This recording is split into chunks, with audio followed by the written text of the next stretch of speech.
what happens now becomes the telling and the retelling, becomes the folklore, becomes the history, becomes the bardic hymn of future generations. And I think that's such an important thing, and we can't lose that. That's one of the things that makes us human. Hobbits, said Eomer. And what may they be? It's a very strange name. A strange name for a strange folk, said Gimli. But these were very dear to us. It seems that you have heard in Rohan of the words that troubled Minas Tirith. They spoke of the halfling. These hobbits are halflings. Halflings, laughed the rider that stood beside Eomer. Halflings, but they are only a little people in the old songs and children's tales out of the north. Do we walk in legends, or on the green earth of the daylight? A man may do both, said Aragorn. For not we, but those who come after will make the legends of our time. The green earth, say you?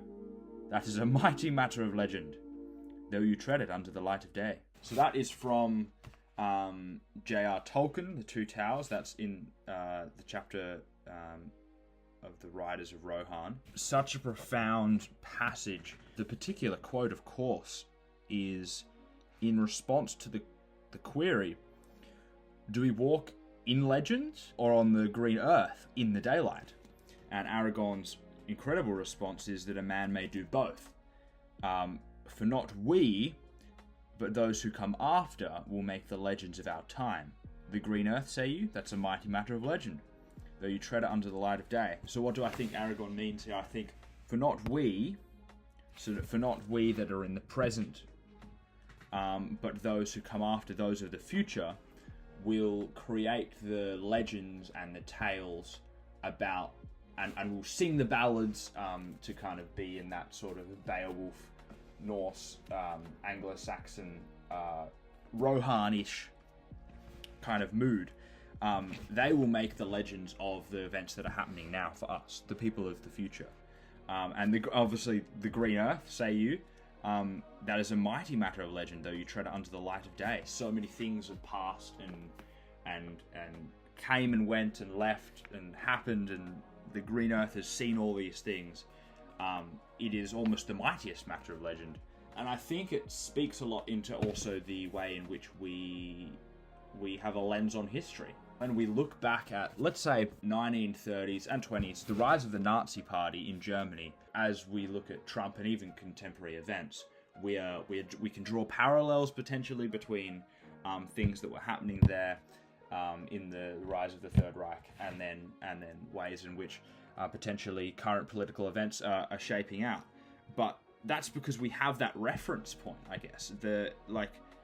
That was the first time something like that really happened, where for the Nazis and the people at the time who were voting for the Nazis or against the Nazis, they didn't actually have that reference point yet. They were making the history that we now reference. Obviously, they're creating it.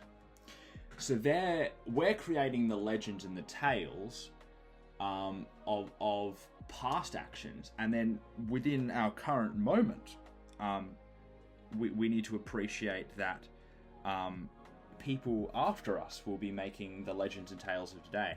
For not we, but those who come after will make the legends of our time.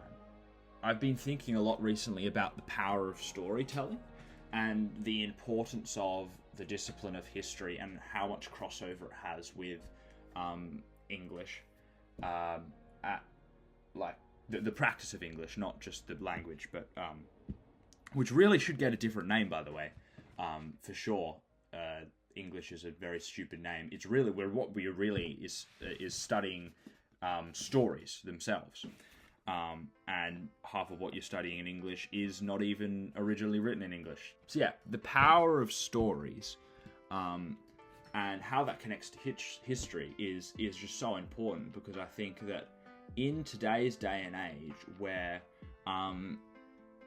reading and storytelling has just become so, there's so much out there in terms of when you look at the publishing space, especially in speculative fiction, there is just such a massive volume of voices and writers and just content being pushed from all these different directions, and we lose also with the multicultural, and Western culture has become so multicultural, which is Western society, as in when you look at Australia in particular, obviously, even the UK, a city like London, how many different cultures are coming through.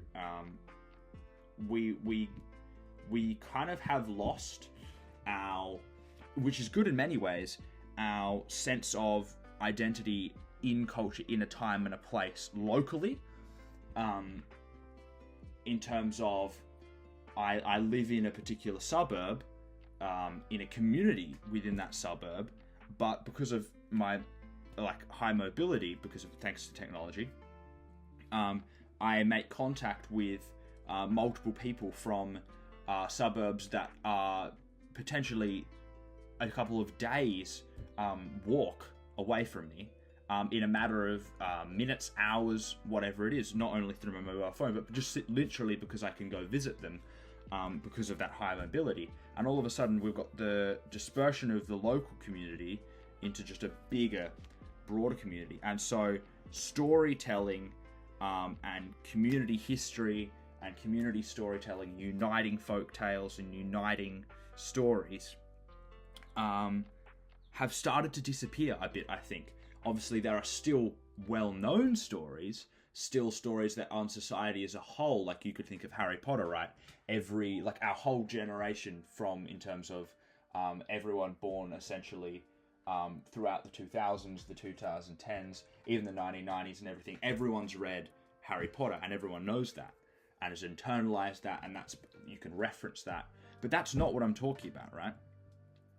So this idea of the retelling of history and local history, and that's tied to place, geographically tied to place, I think we're losing, but is so important. And that's why I'm also so drawn to this quote, because we're talking about the history of a landscape, when Aragorn draws our attention to the Green Earth. It's a mighty matter of legend. Just to think in some sort of, I guess, to use some sort of film technique, have like a super fast time lapse of all the incredible events, Eöl the Young riding across Rohan, and just all, like, that's 500 years before, but just all the things that the Green Earth has seen, probably the woods, Fangorn once grew there and is now receded, and it was once part of Beleriand. Whatever it is, elves trod there. Like, a local area has so much community, and people come and go, civilizations come and go, but to have an awareness and to have some sort of, not just on an individual level, which I think the study of history promotes, is your individual understanding of the unfolding of history, but as a community, to have these uniting myths and tales is so important. Why? Well, firstly, right, you've got the Enlightenment, which essentially takes the idea of rationality and things that could be proven, and the scientific method and all of these things, as a surer way of understanding the world, and than myth, than what potentially the Catholic Church or just the Church as an institution will say, because it's grounded in reason, it's grounded in things that are verifiable in the physical sense, empirical, objectively, potentially so. And then you've got to push away from the mythologization of history as well. When Homer used to be walking around, if Homer is indeed an individual and not multiple people, obviously the identity of Homer, but let's just imagine that there's a bard. It's not Homer. There's some sort of storyteller who has the entire Odyssey or Iliad or both committed to memory, which is an incredible thing that no one does anymore. No one can do, really, except for this one guy on YouTube I saw. But he is orating this incredible story to potentially a rural village who have heard it 10 times before over the course of their lives, have treasured it, have internalized it. It's this myth that everyone knows.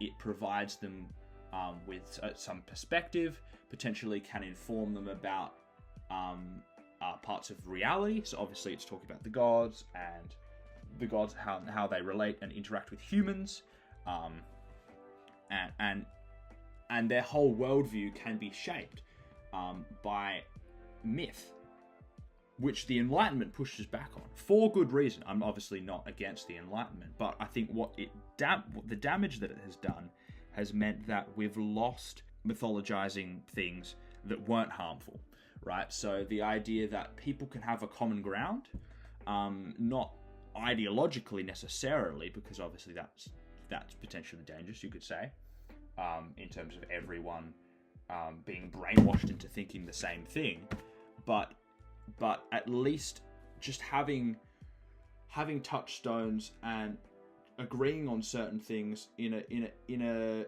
a more internal and less conscious sense, because stories are what kind of communicate purpose and meaning. Conspiracy theories, why they're so successful, right? Flat earthers, for example. Why on earth, against all objective reasons, they literally have every reason to believe that the earth is round, yet they insist that the earth is flat, and seem somehow to actually produce reasons for the earth to be flat that they seem to kind of pull out of their ass, maybe. And perhaps even more baffling, they come up with ridiculous, fantastical stories about why this is. A, why the earth is flat and not round, and B, why everyone seems to think it's round and has actually been tricked into thinking it's round when it's actually flat. And they have all these stories. Why is that? And this goes for any conspiracy theory, really, and why they're so prolific, is because the power of the stories are actually more powerful in the human brain and can make more sense to someone, especially, granted, people of less education, who can't quite think as critically simply because they haven't been exposed to X, Y, Z. It can be more powerful than reason. And so that's why you have someone who has this story that makes sense of why something is the way it is, why the earth is flat, and they're holding to that story and it makes sense and they've internalized it, it fits in with their worldview, and then someone comes along and says, well, we've got pictures of the earth that are round, but that doesn't compute because the rationality is actually less. It doesn't draw them in as much as the story does.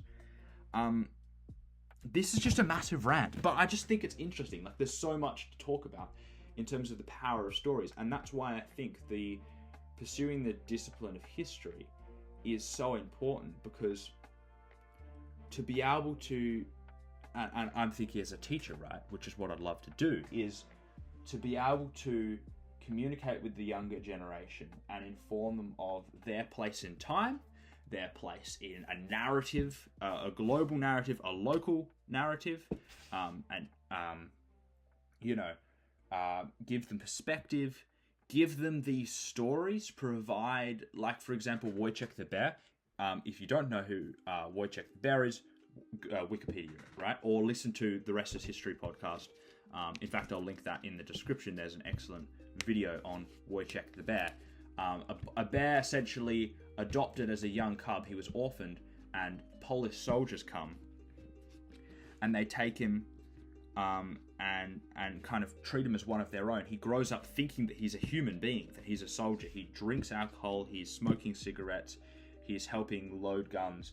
He actually goes to the frontier. He fights against Rommel in that kind of, like, this Polish unit has been kind of adopted by the British army because obviously Poland is completely overrun. And in order to get Wojciech across a body of water, they actually promote him to private, and then I think he actually gets promoted again. And so he's actually enlisted. He's got military documents. He's a member of the Polish army. And there's this bear, and there's this mascot, and all of these soldiers that have been through absolute hell on earth that no one in the 21st century, well, in Western, most of us, obviously there are some war-torn places, but most of us could not even think in our wildest dreams what these polar soldiers have been through. And they've got this young bear, and he gives them hope. He gives them something to focus on, something to love, a reason to keep going. For some reason, this innocent animal that has really no concern with man and the struggles of World War II feels like he belongs, and he wants to help, and he is helping despite being bewildered by guns and all the trauma of war.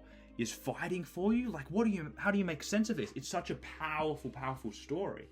And for the Polars in that unit, obviously, Wojciech becomes such a important figure for Polish communities in general. Even some places in Britain, I believe, where Wojciech ended up for a period of time, have heard and internalized this story and retold it.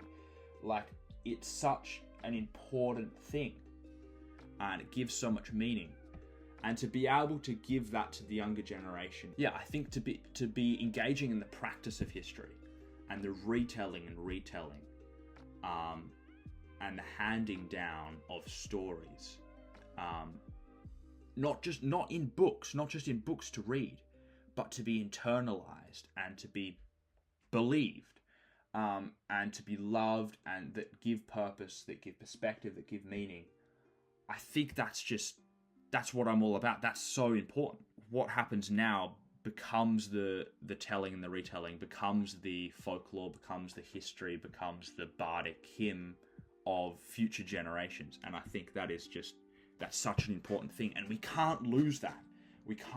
That's one of the things that makes us human. And we can't lose that to over-rationality. We can't lose it to the lack of local connection that we have because of online spaces, because of increased mobility through cars and planes and whatever.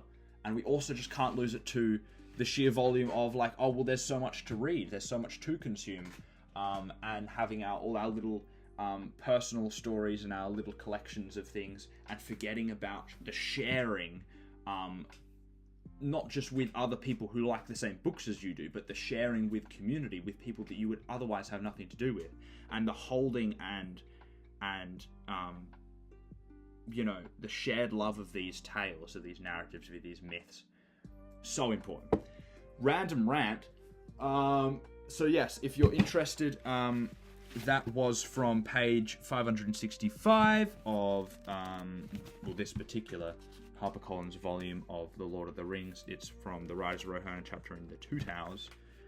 And that was just a long spiel. Tolkien was saying a lot there. I was not meaning to talk about what Tolkien was saying.